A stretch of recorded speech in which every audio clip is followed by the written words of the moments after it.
اب وہ آیت آ رہی ہے کہ یہ رسول کس لیے بھیجے گئے؟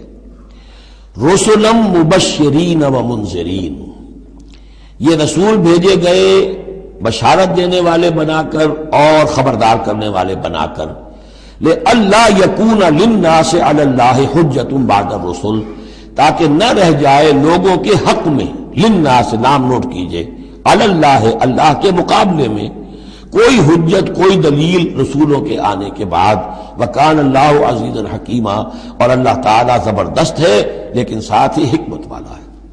اب اس کو سمجھیے کہ جب ہم یہ کہتے ہیں کہ قیامت کے دن اللہ تعالیٰ حساب لے گا اور امتحان ہوگا، امتحان سے پھر نتائج نکلیں گے ہمارے کہ کون پاس ہوا کون فیل ہوا، لیکن امتحان لیا جاتا ہے کچھ پڑھا کر، کیا پڑھایا ہمیں؟ جانچا جاتا ہے کسی کو کچھ دے کر، کسی بچے کو آپ دیجئے 10 روپے، پھر آپ دیکھیے اس کا میلان تباہ کیا ہے، ٹافی کی دکان کی طرف بھاگتا ہے یا کوئی کسی کتابوں کی دکان کی طرف بھاگتا ہے، پتہ چل جائے گا اس کا کیا، اس کا رجحان کیا ہے۔ کچھ دے کر آزماتے ہیں نا، کچھ پڑھا کر امتحان لیتے ہیں، تو ہمیں کیا پڑھایا ہے، کیا دیا ہے؟ اس میں ہے جو قرآن مجید کا بنیادی فلسفہ ہے کہ اللہ تعالیٰ نے انسان کو سمع، بصر، عقل، 3 بڑی چیزیں دی، پھر اللہ تعالیٰ نے انسان کے اندر روح ودیت کی اور نفس انسانی میں خیر اور شر کا علم ودیت کر دیا ہے۔ اب آئندہ کوئی وحی نہ آئے تب بھی ہر انسان جو ہے ان باتوں کی بنا پر اکاؤنٹیبل ہے۔ ہم نے تمہارے اندر تمیز رکھ دی تھی، یہ نیکی ہے یہ بدی ہے، تم بدی کی طرف کیوں گئے؟ تو گویا کہ کوئی نبی نہ آتا، کوئی کتاب نہ آتی، کوئی رسول نہ آتا، تب بھی اللہ تعالیٰ کی طرف سے محاسبہ ناحق نہیں تھا، اس لیے کہ وہ بنیادی چیزیں اللہ تعالیٰ دے چکا ہے۔ البتہ اتمام حجت کرتا ہے اللہ۔ اب یہ نوٹ کیجئے، حجت کیا ہے؟ حجت تو عقل ہے جو اللہ کو نے ہمیں دے رکھی ہے۔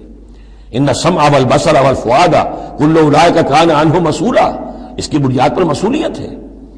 اور یہ کہ نفس ونفس وما سواها فالہمہا فجورہا وتقواہا، اس کے اندر نیکی اور بدی کی تمیز ودیت کر دی ہے، پھر تمہیں روح پھونکی ہے۔ ان سب چیزوں کے بنا پر تم اکاؤنٹیبل ہو، کوئی نبی آتا یا نہ آتا، یہ حجت اللہ کی تم پر قائم ہے۔ لیکن پھر بھی اللہ اتمام حجت کرنے کے لیے یہ اضافی شے ہے کہ اللہ نے تم ہی میں سے کچھ لوگوں کو چنا جو بڑے ہی اعلیٰ کردار کے لوگ تھے، تم جانتے تھے کہ یہ ہمارے ہاں کے بہترین لوگ ہیں، ان کے دامن کردار پر کوئی داغ دھبا نہیں ہے، ان کی سیرت و اخلاق تمہارے سامنے تھی کھلی کتاب کے مانند، ان کے پاس ہم نے اپنی وحی بھیجی، اور پھر تمہیں یہ کرو یہ نہ کرو یہ بھی بتا دیا۔ ایگزامینیشن میڈ ایزی بھی ہو گیا تمہارے لیے، اس امتحان کو ہم نے اتنا آسان کر دیا تاکہ اب کسی کے پاس کوئی عذر باقی نہ رہ جائے، کوئی جو ہے یہ پلیڈ نہ کر سکے کہ میں تو اگنورنس کے پلیڈ کرے کہ میں تو اگنورنٹ تھا، مجھے معلوم نہیں تھا۔ جب رسول آ گئے تو اب کوئی عذر باقی نہیں رہا۔ رسول سے پہلے پھر بھی کوئی شخص کہہ سکتا ہے پروردگار میں ایسے ماحول میں پیدا ہو گیا تھا، وہاں سب کے سب اسی رنگ میں رنگے ہوئے تھے، پروردگار میں اپنے 2 وقت کی روٹی کے دھندے میں ایسا لگا رہا کہ مجھے کبھی ہوش ہی نہیں آئی کہ میں سوچتا۔ لیکن جب رسول آ جاتے ہیں اور رسولوں کے آنے کے بعد حق مبرہن ہو جاتا ہے اور حق و باطل کے درمیان امتیاز بالکل واضح طور پر قائم ہو جاتا ہے، پھر کوئی عذر باقی نہیں رہتا، کوئی حجت پیش کرنے کے لیے لوگوں کے جانب سے اللہ کے سامنے اللہ کے محاسبے کے مقابلے میں باقی نہیں رہتی۔ تو یہ اتمام حجت ہے، اللہ کی طرف سے حجت کا اتمام۔ رسولم مبشرین، اور کر کیا سکتے ہیں رسول؟ نہ کسی کو زبردستی ہدایت پر لا سکتے، ظاہر بات ہے کسی کو گمراہ کرنا تو پیش نظر ہے ہی نہیں، لیکن کسی کو زبردستی ہدایت پہ نہیں لا سکتے۔ ہاں جن کے اپنے اندر کی یہ چیزیں جاگ جائیں گی، متوجہ ہو جائیں گے، اپنے باطن کی حقیقتوں کی طرف دیکھیں گے، اور پھر یہ کہ نبی کی بات سنیں گے، اس سے فائدہ اٹھائیں گے، سیدھے راستے پر چلیں گے، ان کے لیے مبشر ہوں گے، بشارت، فراح و ریحان و جنت نعیم۔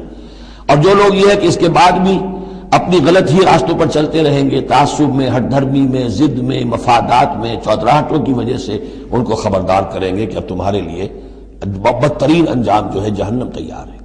تو رسولوں کا بنیادی فنکشن یہی ہے، تبشیر اور انذار، مبشرین و منذرین۔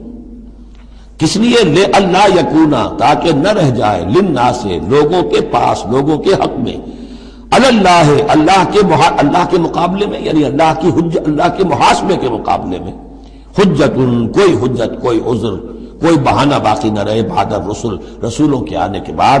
وکان اللہ عزیز حکیمہ، اللہ عزیز ہے، بغیر رسولوں کے بھی محاسبہ کرے، اختیار اس کا مطلق ہے، حکیم ہے، اس نے یہ نظام بنایا ہے اپنے محاسبہ اخروی کے لیے۔ اب اس میں البتہ ایک بات اور نوٹ کر دیجئے، یہ بڑی تفصیل سے میں نے یہ چیزیں لکھی ہوئی ہیں اپنی ایک کتاب میں، نبی اکرم صلی اللہ علیہ وسلم کا مقصد بعثت، کہ ایک بنیادی مقصد رسالت کا وہ تو یہ ہے، اور ایک تکمیلی مقصد ہے رسالت کا جو محمد الرسول اللہ پر جا کر کامل ہوا ہے صلی اللہ علیہ وسلم، وہ ہے لِيُظْهِرَهُ عَلَى الدِّينِ كُلِّهِ۔ انہوں نے بھی کام شروع کیا یہیں سے، یا ایھا النبی انا ارسلناک شاہدا ومبشرا ونذیرا وداعیا الی اللہ باذنہ وسراجا منیرا۔ بنیادی حیثیت تو وہی آپ کی بھی وہی ہے، لیکن اس کے اوپر تکمیلی حیثیت کیا ہے؟ هو الذی ارسل رسولہ بالہدی ودین الحق لیظہرہ علی الدین کلہ۔ یہ آپ کی امتیازی شان ہے۔